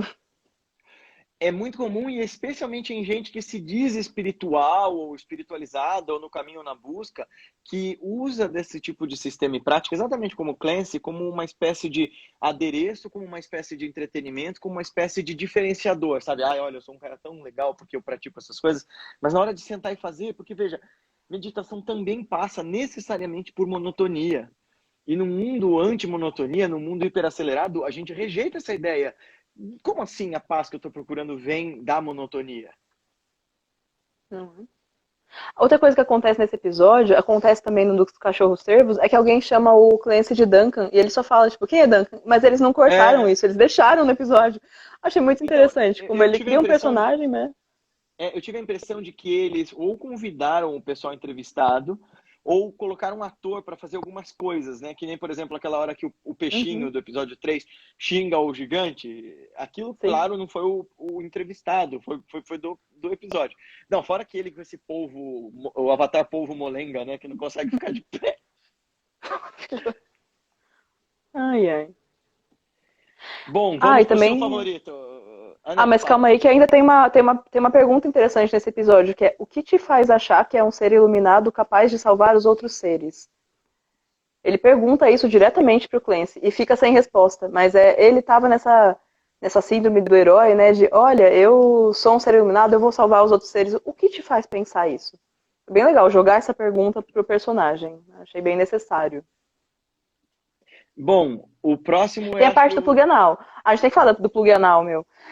Que ele fala que eles falam que meditar pode ser enfiar um plug anal no rabo da nossa mente. Ah, ele fala pro professor de budismo, né? Ele fala, E o o professor lance, gostou. É. e o lance é exato, ele fala, o lance do Duncan é que ele fala essas palavras, essas paradas pra gente muito mega séria. E ele desconcerta. Eu vi assim, professores super austeros, monges, ele falava essas coisas e os caras começavam a rir. Aí eu falava, putz, esse cara é realmente muito legal. Sim, mas achei super válido. Que meditação pode ser um plug anal no rabo da nossa mente. É uma coisa que eu vou levar. Eu vou levar pra minha vida este conceito. Acho que é a última coisa que eu tinha sobre o episódio 6. Podemos ir pro 7? Sim, que você ficou. Sim. Espera, esse momento é meu. Porque o episódio 7 é com Caitlin Doughty. Caitlin Dougherty, eu trouxe os livros dela aqui para mostrar para vocês, gente. Eu fui, Ah, eu fui na palestra dela quando ela veio para São Paulo, foi muito legal. Essa mulher é maravilhosa. Aqui, eu acho que para vocês fica invertido, mas é Confissões do Crematório e para toda a Eternidade. Eles saíram no Brasil aqui pela Dark Side. Vale muito a pena. Jabazinho feito, propaganda feita aqui. Jabazinho não é meu, mas propaganda gratuita feita. Dark Side não me patrocina, mas Caitlin Dougherty. podia, Não, né? Podia te convidar para ser produtora deles. Aceitaria, mas não, essa relação não aconteceu. Mas Caitlin Dougherty, recomendo muito, eu sigo ela no Instagram, ela sempre fala coisas muito legais. A Caitlin Quem é Dougherty, ela, Fê? Caitlin Dougherty, ela tem uma agência funerária nos Estados Unidos, ela é agente funerária, então ela fala muito de morte, de aceitação da morte e de como lidar com a morte, esse é o grande tema dela. Nas palestras, no Instagram, uma coisa que ela fala muito do processo, como é que é lidar com a morte, como é que é contemplar a morte e a naturalização disso. Porque a gente aqui, ela fala com muita propriedade, ela sabe bastante coisa sobre os processos de morte pelo mundo, mas ela fala que a gente no Ocidente tem uma relação de tabu com a morte e que ela não é saudável, que a gente poder se aproximar da morte é uma coisa muito boa. Até no episódio ela fala de vez em quando esse tipo de coisa, que você passar um tempo com o cadáver pode ser bom para sua aceitação e naturalização da morte. Colocar a morte em assuntos cotidianos é uma coisa que faz sentido. E é bem por aí, ela é bem um tema de naturalização e aceitação e fala da morte com um humor mais leve. Morte não tem que ser uma coisa tão pesada, porque é parte da vida. Afinal, exato, ela é inevitável, é inexorável. E, Uhum. aliás, é bem legal, porque existe toda uma ciência hoje sobre o estudo do bem morrer, né? Até a Paty e a Odelise dividiram turma num curso com uma moça que como é o nome dela? Você lembra? A doutora Ana, ela é uma das precursoras de tanatologia no Brasil, tem até um TED com ela muito bacana, em que ela fala Legal. sobre cuidados paliativos, ao invés de você prolongar a vida de um ente querido indefinidamente só para ter ele ali, mesmo que o cara esteja sofrendo nas últimas e você mantém a pessoa viva. É bem legal. Então, assim, vale a pena vocês pesquisarem sobre tanatologia. Falando dos simbolismos do episódio... Não, só trazendo um pouquinho mais da Caitlin aqui, porque eu anotei uma frase que ela falou na palestra que eu fui. Gente, quando eu cheguei nesse episódio, eu deixei pra assistir no dia seguinte, porque eu pensei, eu preciso de estamina pra lidar com a estamina. Não deu nem pra continuar assistindo o negócio. Eu precisei desse momento. Eu anotei aqui, foi em 19 de junho de 2019, foi na Galeria Ouro Velho, na Livraria Ugra, que eu fui na palestra dela. E ela falou uma coisa que eu achei muito impactante, eu até postei no Instagram na época. Ela falou: eu acho muito mais mórbido, muito mais horripilante ter medo da morte. A minha vida é ótima. Porque as pessoas ficam perguntando pra ela, tipo, como é que é isso de lidar com morte, de ser agente funerária, você não é infeliz? Ela, não, eu acho que horripilante é ter medo da morte. Eu que tô aqui naturalizando, eu sou feliz. Achei que isso foi... E só disse na palestra, não foi no episódio, não. Agora podemos ir para o episódio, eu posso parar de tietar a Caitlin Dougherty aqui. Mentira, não vou parar, não. Fala com a minha tia, por favor, que ela tá me mandando negócio e eu não posso responder. Quem sabe faz ao vivo, é isso aí. Justo, justíssimo. Bom, vamos falar um pouquinho sobre as imagens do episódio com ela. Certo. Como é que é? Que é o lance que o Clancy está convencido de que ele é iluminado, né? Então ele resolve ir para um planeta chato, que não tenha nada, que ele quer meditar, que ele quer aproveitar o momento dele para contemplar. E ele vai para um planeta vazio, ele não aguenta 5 minutos de prática e tira da bolsa mágica de Gato Félix dele um toboágua sem mangueira. Toboágua sem mangueira. E aí o mundo no qual ele vai parar, na verdade, é o mundo de tralhas dele. E que imagem, né? O mundo dos nossos conteúdos internos. Porque isso é meditação. A hora que ele senta para meditar, ele entra na bolsa dele. Quer dizer, ele entra no arcabouço onde estão reservadas todas. Então, Walter, a gente está... No Instituto, ela ficaria gravada pelo IGTV. Aqui ela fica no Stories, então ela fica só 24 horas. Se algum de vocês souber um jeito de gravar isso aqui, se não... Eu só não fiz no YouTube porque eu já tinha divulgado para todo mundo que ia ser aqui, mas...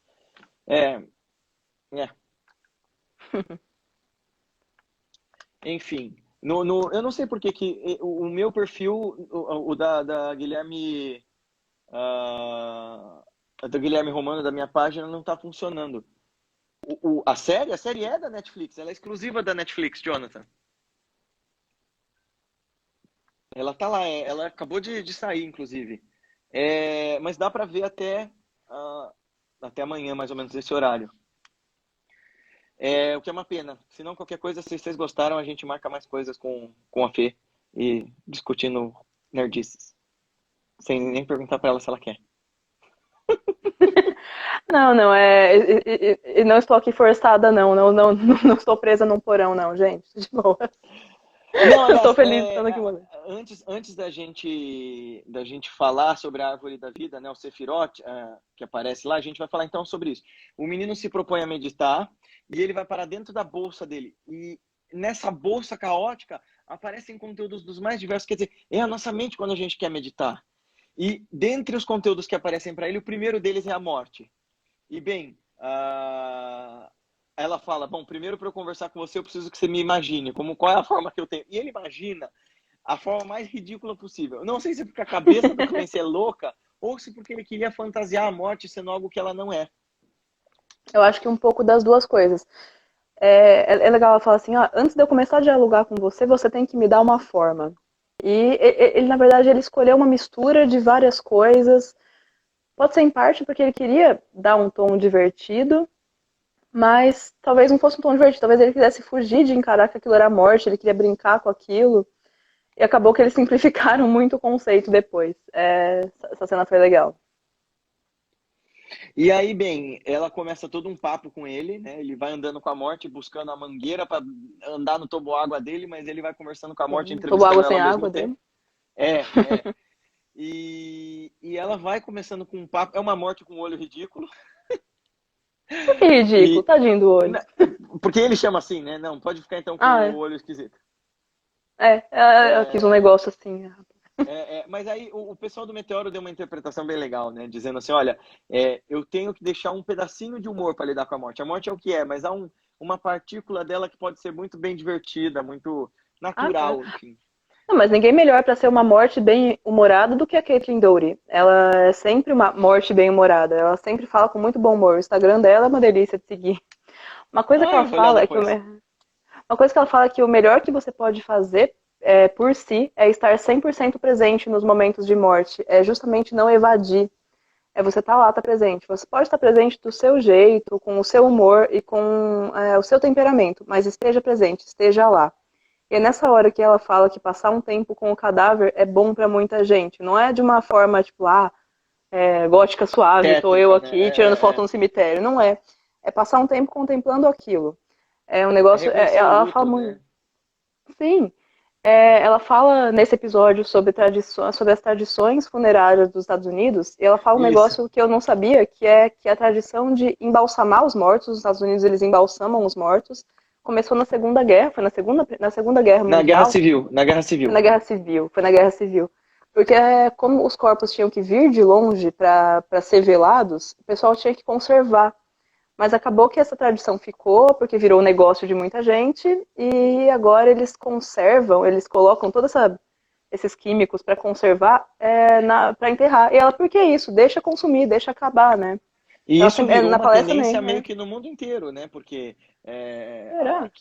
todo esse tratamento... Bom, aqui a gente tem essa coisa do tratamento com o morto, de que o parente não fica muito perto, de que acabou o velório, eles já levam... Numa cerimônia de cremação, por exemplo, tem sobe o corpo, fica ali na plataforma, então no diz tchau, o negócio some e você não vê, assim, não podemos tratar da morte. No hospital é a mesma coisa, quando alguém morre, é levado por um corredor vazio que ninguém vê, porque não pode ninguém ver a morte, porque é um problema, as pessoas terem que lidar com ela. E agora nós estamos vivendo, por causa da pandemia e da burrice e canalice dos nossos governantes, um momento em que a gente vai ser obrigado a lidar com muito mais morte do que jamais a gente lidou até o momento.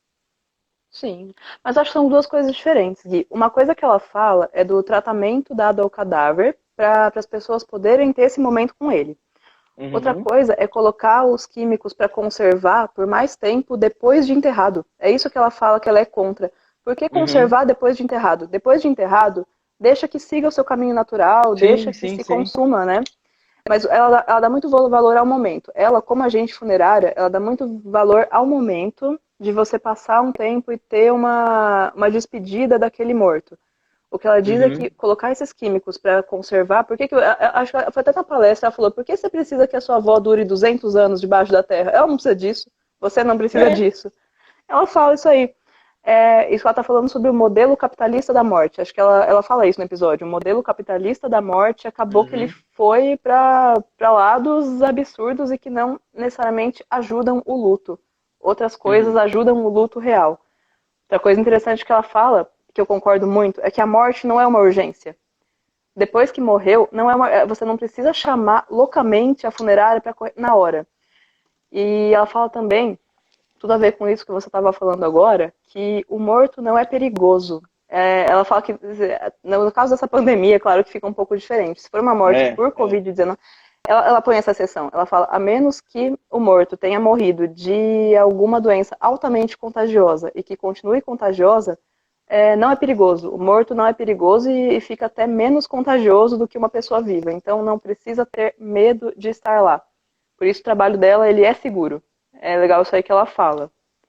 E que a morte não é uma urgência. A morte não é uma urgência. O que é urgência é o socorro de uma pessoa viva em perigo ou doente. A Aham, morte não é aham. uma urgência, ela vai continuar sendo. Aham. O Jonathan colocou a esperança de ressurreição. Não, não, isso é um modelo de negócio. Ela explica que esse lance de cuidar e de Sim. preservar os cadáveres começou por quê? Porque para levar os corpos, né, que precisavam ser velados e vistos de um lugar. Ah, assiste o episódio, mas é basicamente porque houve toda uma demanda de mercado para embalsamamento. Quando a guerra acabou, esse bando de gente não tinha mais com o que trabalhar e começou a vender a tendência. Não, embalsama Eles seu venderam esse morto porque. peixe. É, Eles venderam esse e peixe, né? pegou. O negócio deles. Aí acabou pegando mesmo.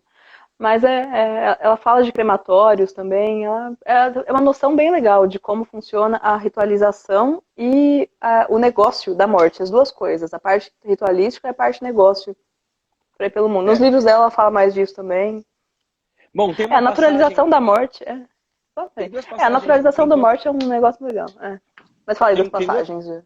Não, tem duas passagens no episódio que são bem legais. Uma é aquela que ele tá faceando aqueles diabinhos dentro dele, né, nos espelhos. E que, poxa vida, que ela fala, são versões tuas que você só elimina quando você se perdoa, né? Então, assim, são as partes mortas da gente, que a gente precisa também deixar ir. E Sim. aquela cena dele no inferno, que é um inferno terrível, ele acende uma luz e o negócio desaparece, e o capeta vira amante do anjo. Mas de Bom, novo o tema de deixar aí o que tem que ir, né? e aí me pediram para falar da Outra. Sephiroth. Ah, perdão, fala. Não, outra obra muito interessante sobre isso, para quem se interessa, como eu, pela naturalização da morte, é o Pet Sematary, do Stephen King, O Cemitério Maldito. O filme não trata tanto disso, o livro ele vai mais fundo, mas também lida com isso aí, de você deixar aí o que tem que ir. É Uhum, muito legal, recomendo demais. uhum. Bom, aí... Ah, sim, só para terminar, ele no final, ele vira amigo do Sephiroth, né, que é aquela árvore da vida. Eu acho que tudo, se tiver uma lógica, né, encadeando isso tudo, ele foi para lá meditar, ele entrou dentro dos seus conteúdos, ele remexeu nos seus conteúdos e se deparou com essa árvore do conhecimento, com essa fonte de conhecimentos inesgotável que está dentro de você, que é parte do seu interior e que você pode acessar se você souber como e se você, especialmente que é o que ele faz, né? Ele faz amizade com a bolsa e brinca com a bolsa, quer dizer, Sim. os mestres falam disso, né? De você saber, você não vai controlar a sua mente conquanto você não faça amizade com ela. Você não vai controlar seus impulsos e seus instintos e seus condicionamentos se você não criar um verdadeiro estado de amizade e de cumplicidade consigo. Tem até uma história, mas depois eu posso contar a história dos 4 cavalos. Eu vou contar ela no curso sábado, no curso de meditações e mantras para tempos difíceis. Se você ainda não ouviu falar sobre ele, entre em contato com a nossa equipe e venha aprender conosco. E agora Final a do gente momento vai... dos intervalos comerciais. Agora a gente vai para o seu momento. Acho que se o 7 foi o meu momento, acho que agora o 8 é o seu momento. Total. Gente, assim, putz, grila, eu não tava esperando o episódio 8. Porque eu tava achando a série divertida e de repente comecei a chorar com aquele negócio. Só que o que o Walter comentou de novo, esse episódio é muito bom porque tem vários detalhes da geometria sagrada. Isso no 7 ou no Verdade. 8? No 7. No 7. No 7, é verdade. Uhum. É verdade.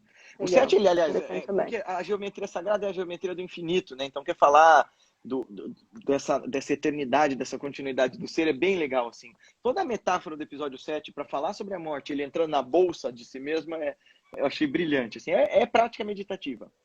É uma jornada para dentro de novo, assim como o próprio computador. É uma jornada para dentro de novo. Bem legal.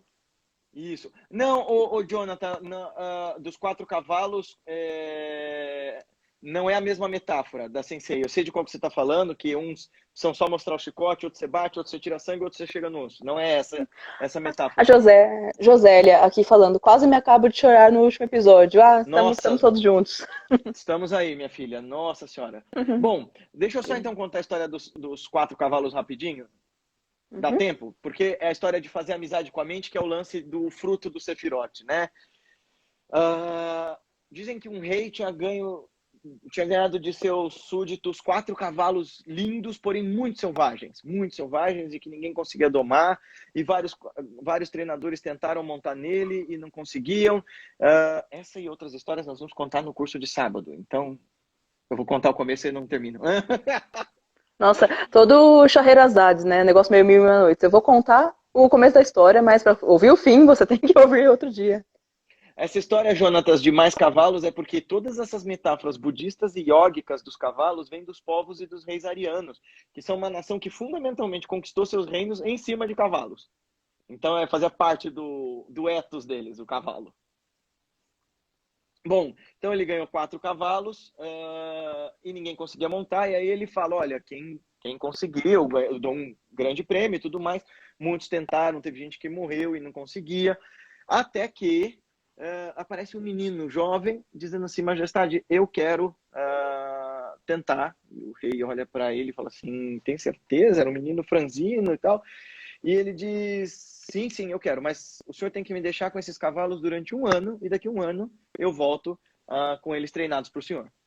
E aí o rei topa, os dias se passam e se tornam semanas, semanas se passam e se tornam meses, meses se passam e finalmente 1 ano decorre disso. E o rei já começa a pensar que o menino deve ter desistido, ou que os cavalos devam ter matado o menino. Quando finalmente ele escuta tambores e aplausos e uma procissão de gente longe nos portões da cidade, todo mundo gritando e uma coisa louca, e aí ele vai na sacada dele e vê, e o menino está montado em um dos cavalos e os outros 3 seguindo perfeitamente. E o rei fica maravilhado com aquilo, né? Nossa, meu jovem, meus parabéns, todos os presentes são seus, mas meu Deus, como é que você conseguiu fazer isso? Bem, majestade, eu fiz com que os cavalos cultivassem amizade comigo e eu com eles. Então, quando eles saíam para correr, eu corria junto com eles. Quando eles pastavam, eu sentava para comer. Quando eles bebiam água, eu bebia junto com eles. Quando eles deitavam para descansar, eu deitava também. E finalmente eles foram se acostumando comigo e achando que eu era, sei lá, um cavalo feio de 2 pernas. Até que em algum momento eu joguei o cobertor no lombo de um deles. Ele não gostou, relinchou, relutou, mas finalmente ele se acostumou. Depois eu coloquei a sela. Ele não gostou, mas aos poucos ele se acostumou. Depois eu coloquei os estribos e os arreios. Ele não gostou, mas aos poucos ele se acostumou. Até que finalmente eu montei nele, ele não gostou, mas ele se acostumou.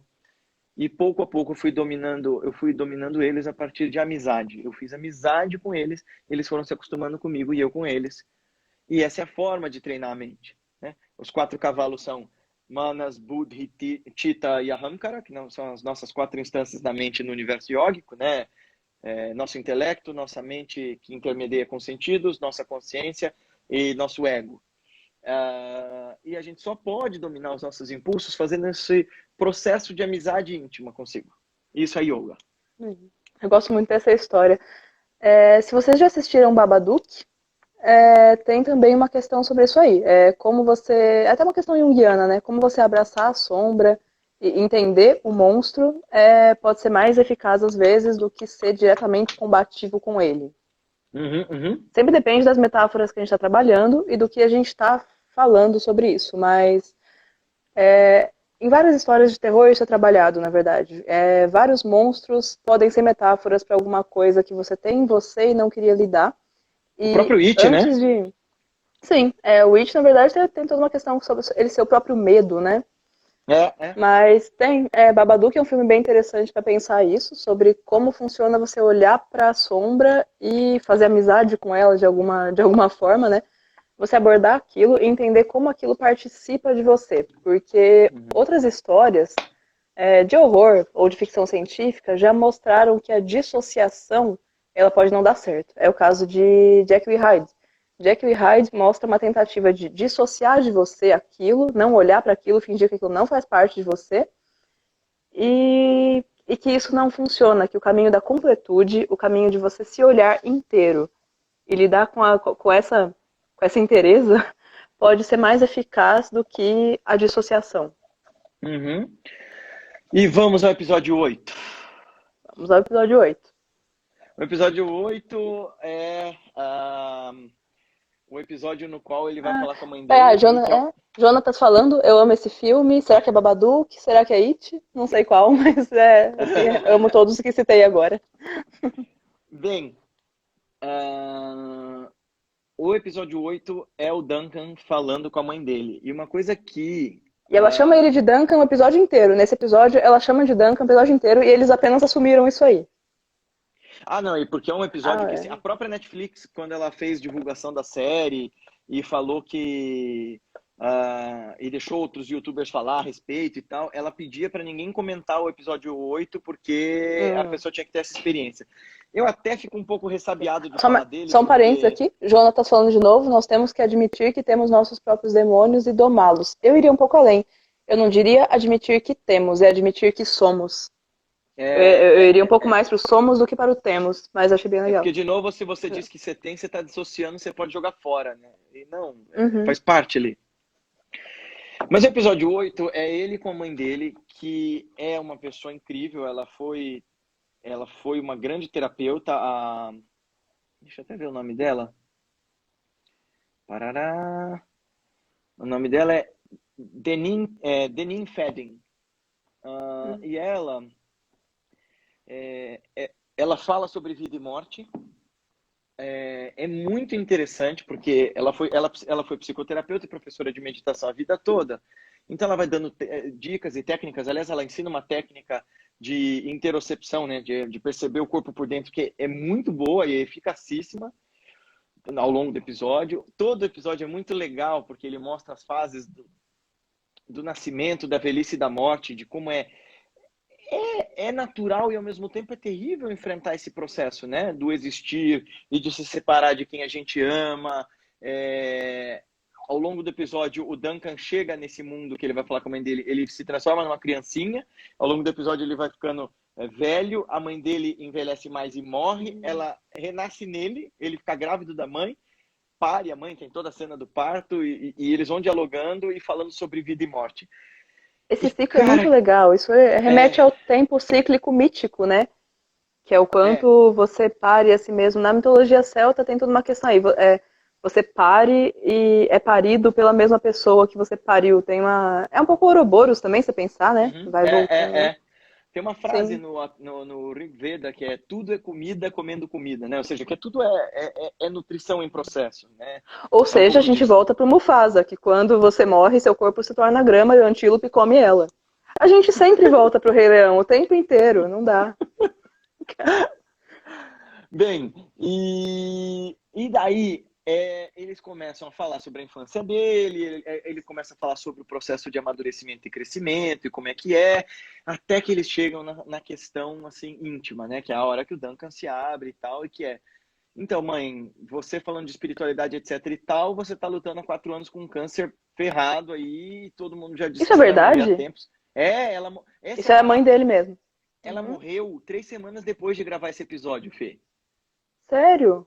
Sério, Poxa. sério. É isso que torna isso ainda mais bonito. O episódio do podcast, você precisa ouvir. Se você entende bem inglês, você precisa ouvir. É muito legal. O pessoal aí da live vai atrás do podcast. Ela é uma pessoa realmente especial. E o desenho, cara, putz, Bom, eu perdi a minha avó, que né, foi a pessoa que me criou, por um câncer devastador, contra o qual ela lutou por 4 anos também. E a Fê conheceu ela, né? E tudo mais. E cara, não é... Você vai entrando nessa viagem, né?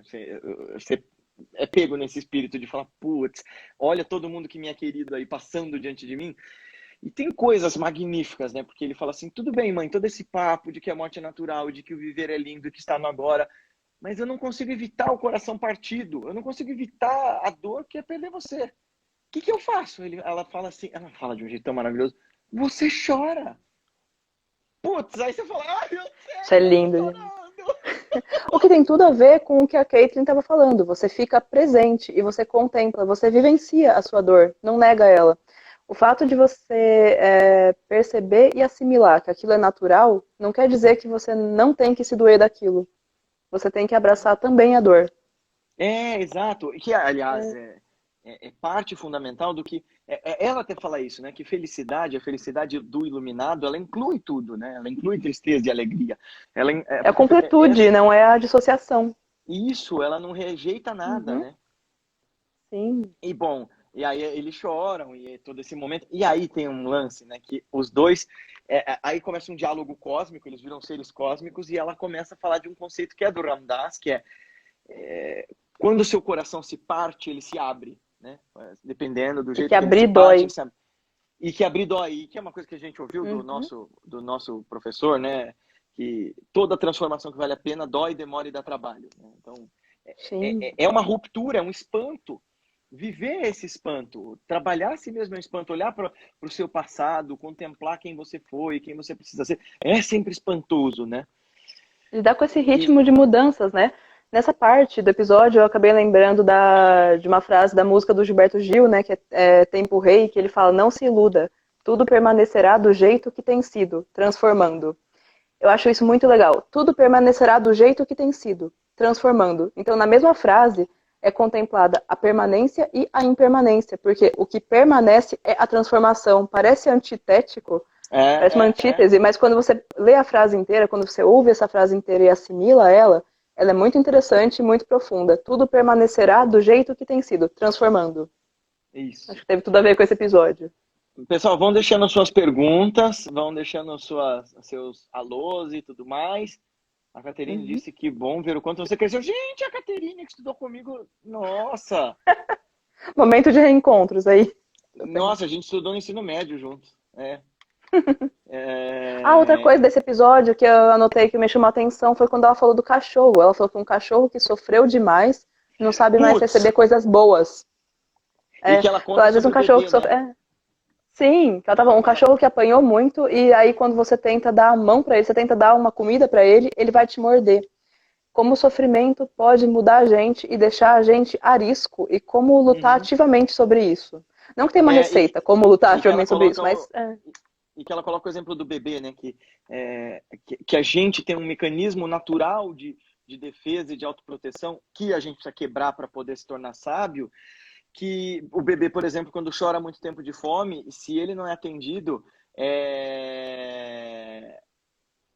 ele morde o seio da mãe, mesmo morrendo de fome, e rejeita o peito. Então, quer dizer...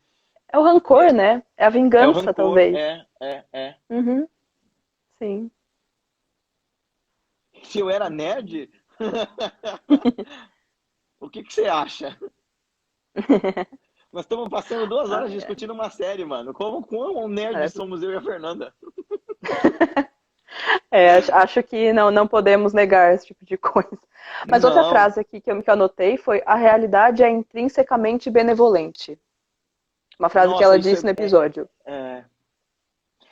E a parada também, da hora que eles viram planetas, né? Que coisa incrível, cara. Que imagem poderosa isso. Que cada um de pensar nós o macro-organismo, inteiro, né?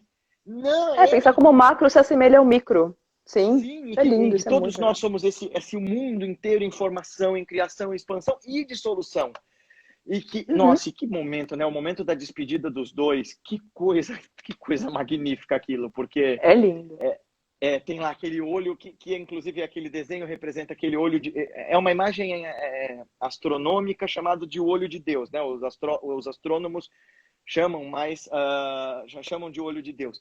E que ideia, né, de ser esse portal que se atravessa, ele não vai, a mãe vai, e eles vão se despedindo ao longo da conversa e dizendo, olha, mas vai ficar tudo bem.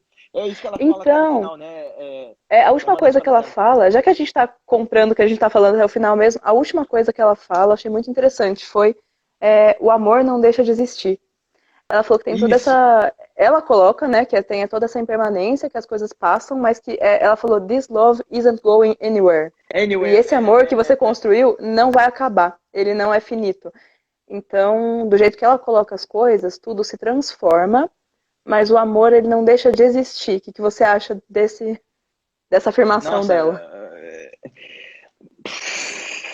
não sei, eu não consegui falar. Não, olha, gente, primeiro, né? Isso é uma ideia que perpassa todos os caminhos espirituais. Mesmo o budismo, que não fala de uma alma, fala que o imprint que a gente deixa, a marca que a gente deixa no mundo, isso continua, isso segue vivendo. Então, eu costumo pensar, Fê, que a gente não sabe mesmo, de fato, o que acontece no além. Assim, quem afirma que sabe com tanta propriedade, eu suponho que está errado. É até uma questão filosófica. Às vezes, não sei é a coisa mais honesta que você pode dizer. Mas, assim, a nossa existência é sublime demais, intensa demais, fulgurante demais, para que ela simplesmente acabe e não deixe rastro, né? Então fica algo, e deste algo, ter essa perspectiva de que aquilo que de precioso, bom e verdadeiro a gente transmitiu, é no mínimo muito poético e muito bonito. E aquele final no busão, hein? Todo mundo dos outros episódios num busão. E ele perguntando, o que eu faço agora? Só esteja. Só para o pessoal que não acompanhou, rola que dá um acidente enquanto ele está lá no mundo invaginado dele. Quando ele está com a cabeça no chongão simulador, chega um pessoal lá e joga alguma coisa, dá alguma zica, eu sei que explode tudo. A polícia vem, detona tudo. A polícia vem, detona tudo aquela caralho, acaba com o negócio todo, com o trailer dele, né? Com o trailer, e ele morre, acho, no processo, e ele vai parar num ônibus. Então, pelo que eu entendi, ele ficou no simulador. Porque ele tava com a cabeça dentro do simulador bucetante lá, enquanto a polícia tava detonando tudo, o trailer dele, ele tava lá. Então, a impressão que eu tenho é que ele fica no simulador. E o que faz disso muito interessante? Ele fica na multiplicidade. Ele fica na transição entre vários universos. E eu até acho que uma dica do porquê que eu acho que ele sobrevive de alguma maneira é o lance da família, né? Do vizinho. Que ele fala assim, vamos abandonar tudo, crianças, vamos viver no mundo de bits e tal, e pula lá. Sim. Que mais? Bem, tem também tem uma metáfora interessantíssima. Tem um livro que eu gosto bastante chamado Tantra Iluminado. É um livro que explica a filosofia tântrica de uma maneira bem legal. É um acadêmico também praticante, que é o Christopher Wallace. E ele fala, quando ele está explicando que a consciência una, que é Shiva, que é todo o universo, é como se tivesse um botão no qual, se ele apertasse, ele poderia ser todos os seres, todas as coisas, experimentadores e tristezas e tudo mais. E ele fala assim, a questão, se existisse esse botão e se você fosse esse ser uno, não era se você ia apertar esse botão para experimentar o universo sob as faces de todos os seres, era quando você ia apertar o botão. Então é mais ou menos isso o lance das simulações, né? De tipo, experimentar ser todas as coisas, que é o lance da tradição mística, né? Você se permitir se tornar nada para ser capaz de ser todas as coisas. Sim, que a verdadeira unidade, o verdadeiro uno, ele só pode ser múltiplo.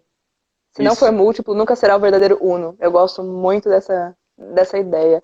O Jonatas perguntou aqui, qual é o episódio favorito de vocês? Jonatas, eu tenho um negócio especial pelo 7, porque ele fala de naturalização da morte. Acabei de falar de toda a minha relação com as histórias de terror e como eu acho esse gênero muito transformador, porque fala disso, fala da naturalização, de deixar ir o que tem que ir. Então eu gosto muito do 7, mas eu também gosto muito do 5, que é o da prisão das almas. Acho que eu gosto de todos, mas eu destacaria esses dois. Eu gostei do episódio 8, de longe, assim, eu fiquei... Oh, meu Deus. Time episódio 8 aqui, né? Tá bom. Eu sou total, nossa, gente, eu assisti já acho que 3 vezes. E... que a Josélia falou, quando ele entrou no ônibus, reencontrou com todos os outros episódios. Sim, esse final no ônibus, esse final do busão, eu gosto muito porque ele alia todos os episódios. Ele faz o uno que é o múltiplo, até na forma. Porque outra coisa muito legal dessa animação é que ela reflete na forma o que é dito no conteúdo. Então, esse final do busão, ele acaba trazendo para a forma o que é dito no conteúdo, que é esse mote do uno ser múltiplo. Isso é bem bacana. E o que eles falam no final? Ele estava no busão procurando alguém para entrevistar, para continuar o podcast, e a pessoa do lado dele fala: só esteja aqui agora. Não pense no futuro, em quando você vai publicar, só esteja aqui agora. Eu achei isso também me chamou bastante atenção. O que você achou? Achei incrível, porque é toda a mensagem do desenho. Tem duas grandes mensagens do desenho, né? Viver e viver bem é ser capaz de estar no presente, que é presença absoluta, que é a natureza da Buda, e meditar é se preparar para morrer, é contemplar a finitude das coisas. Ah, mas também teve uma... em algum episódio, agora não vou lembrar qual, teve uma certa complementação disso. Falou assim, muita gente fala que meditar é se preparar para a morte, mas meditar também é se preparar para a vida. Eu não acho que a gente tem que escolher entre uma afirmação e outra, acho que elas podem coexistir, mas achei bem legal que as duas têm aparecido. É aquele professor na montanha, né? O professor do povo fala isso. Sim, eu acho que a gente não precisa escolher uma ou outra, pode ser as duas coisas, né? Para a morte e para a vida. É isso. Mesmo porque as duas coisas não são dissociáveis. Não, exato. Elas são associadas. A Sensei Monja Coen fala isso. Ela fala que não é vida e morte, é vida-morte em simultaneidade, né? Uhum. Faz muito sentido para mim isso aí. Eu acho que é isso, né? Acho que sim. Terminamos com isso da presença, do esteja aqui, esteja no busão. Agora ninguém vai estar no busão, porque agora tá todo mundo ficando em casa, quarentena. Eu estou com muita saudade de estar no busão. De verdade, gente, que saudade que eu tô de pegar um busão. Que saudade de comer um pastel na feira. Mas alguém tá nesse momento? Apenas compartilhando. Mas então a gente pode ficar no meu... Walter também colocou uma mãozinha, não sei se são aplausos ou se também é saudade do busão. Mas a gente pode ficar aqui então no nosso busão metafórico que une o múltiplo no todo, né? Acho que pelo menos esse nós vamos ter aqui juntos. Gente, por que ele calçou 2 colheres no final? Essa é uma boa pergunta. Eu não... Foi os sapatos que ele conseguiu. Teve algum episódio... foi no episódio do Toboágua, que tinha o cara que fazia... Foi no episódio da Prisão das Almas, que o cara fazia música com colheres?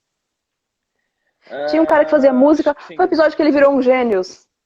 Que episódio é? Esse era da Prisão das Almas? É o episódio da prisão. Foi o 5. Nesse episódio, tinha um cara que fazia música com colheres. E então, no último, ele reencontrou essas colheres e elas viraram os sapatos dele.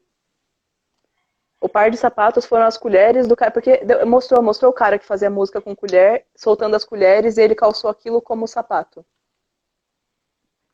Então, galera, acho que é isso. E se vocês quiserem saber um pouco mais de meditação na prática, a gente tem um curso novo sábado, Meditações e Mantras para Tempos Difíceis, onde a gente explica a ciência dos mantras, a estrutura de mantra yoga, o poder da palavra e o uso da palavra para despertar um estado de consciência mais profundo em cada um de nós. E algumas práticas de meditação, uma delas é a meditação da morte. Então a gente vai fazer todas essas práticas juntos. Serão 3 sábados, 2 aulas por sábado. Show, recomendo muito. Inclusive, o Guilherme foi que me introduziu no mundo da meditação e me ensinou isso aí tudo, então recomendo muito para quem quiser. Valeu muito a pena, produziu efeitos muito positivos. Quer dizer, vocês estão vendo minha cabeça de... Quer dizer, vocês estão aqui vendo minha cabeça como tá. Vocês... O quê? Você chegou aqui quando era tudo mato. Era tudo mato, sim. Agora continua tendo um pouco de mato, mas tudo bem, isso é bom. Mas isso é apenas dizendo que selo recomendo. Tudo bem. Obrigado, Fê. Muito obrigado. E valeu, Gui. Valeu por me chamar para... Eu adorei. Pessoal, deixem aí nos comentários se vocês quiserem ver a Fê mais vezes pra gente comentar mais obras. Valeu super por ter chamado. Valeu todo mundo que acompanhou aqui. Aliás, a Fernanda é especialista em línguas e aí tem um filme sobre alienígenas que a galera já tinha pedido para fazer um comentário. Sério? Vamos falar do alienzão? Vamos falar do Homem-Polvo. Então é isso, pessoal. A gente se vê logo, logo. Tem vídeo novo no canal hoje, assistam lá. Recomendem para seus amigos e a gente se vê. Tchau, Fê. Tchau. Tchau, gente.